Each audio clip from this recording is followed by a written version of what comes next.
सुप्रभात बच्चों। आज हम भाषा सेतु पुस्तक का अध्याय 2 ईमानदार किसान पढ़ेंगे।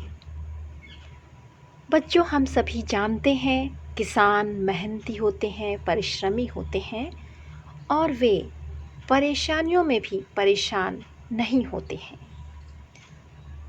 उनके भी जीवन में कुछ सिद्धांत होते हैं, आदर्श होते हैं, वे उनका पालन करते हैं। आइए हम जानते हैं कि किस प्रकार किसान ने विपरीत परिस्थिति में भी अपनी ईमानदारी का परिचय दिया। बहुत पुराने समय की बात है। एक रियासत थी राजगढ़। वहाँ के राजा थे भानु प्रताप सिंह। वे न्यायप्रिय एवं प्रजापालक थे। उनके राज में एक किसान रहता था। उसका नाम था राम प्रकाश। वह बहुत परिश्रमी एवं ईमानदार था। किसी भी वस्तु के लिए उसके मन में भूल से भी लोभ नहीं आता था। पूरे गांव में उसके आदर्शों का डंका बजता था। एक दिन राजा के मन में विचार आया कि कोई भी व्यक्ति निर्धनता में अपने आदर्शों पर टिका नहीं रह सकता। यद्यपि राजा ईमानदारी का प्रशंसक था, पर अपने विचार की परीक्षा लेना चाहता था। इसके लिए उसने अपने मंत्री को बुलाया। उन्होंने मंत्री से पूछा, क्या कोई ऐसा व्यक्ति है जो गरीबी में भी ईमानदार बना हुआ हो? मंत्री ने बताया, राम प्रकाश ईमानदारी की मिसाल है। क्या वह व्यक्ति परीक्षा देने को तैयार होगा? राजा ने पूछा। मंत्री ने कहा, हाँ, वह इसके लिए तैयार होगा। उसकी परीक्षा ले ली जाए।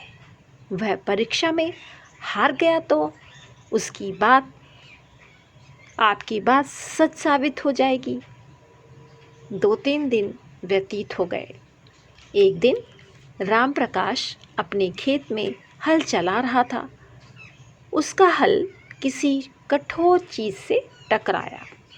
उसने झुककर मिट्टी हटाई तो उसे सोने का एक कलश नजर आया। राम प्रकाश ने घड़ा बाहर निकाला। कलश में सोने की गिन्नियाँ और हीरे की एक अंगूठी थी। गरीब राम प्रकाश के लिए यह कलश किसी बड़े खजाने से कम न था। राम प्रकाश कुछ देर विचार मग्न रहा, सोचता रहा।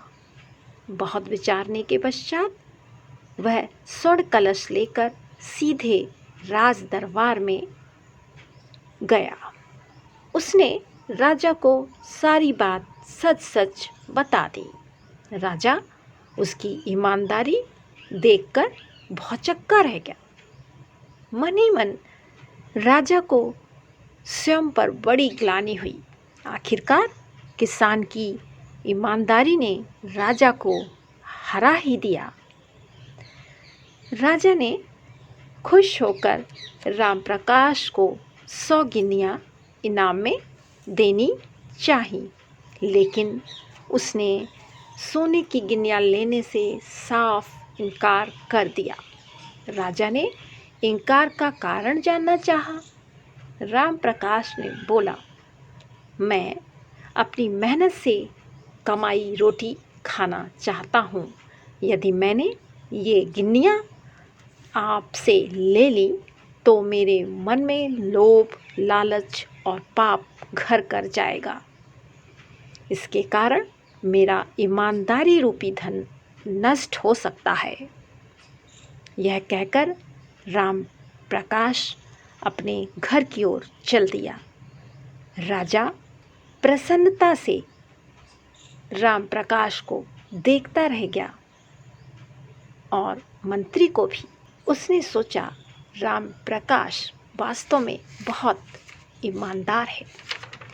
बच्चों, यह कहानी नैतिक मूल्यों पर आधारित है और हमें ये बताती है, हमें सिखाती है कि हमें जीवन में अपने आदर्शों पर हमेशा टिका रहना चाहिए, उसका पालन करना चाहिए हमें, चाहे कितनी भी परेशानी, कठिनाई क्यों ना आए।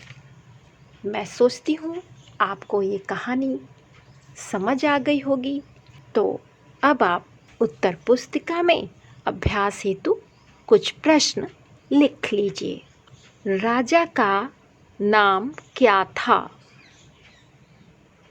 वह कहाँ के राजा थे? राम प्रकाश कैसा व्यक्ति था?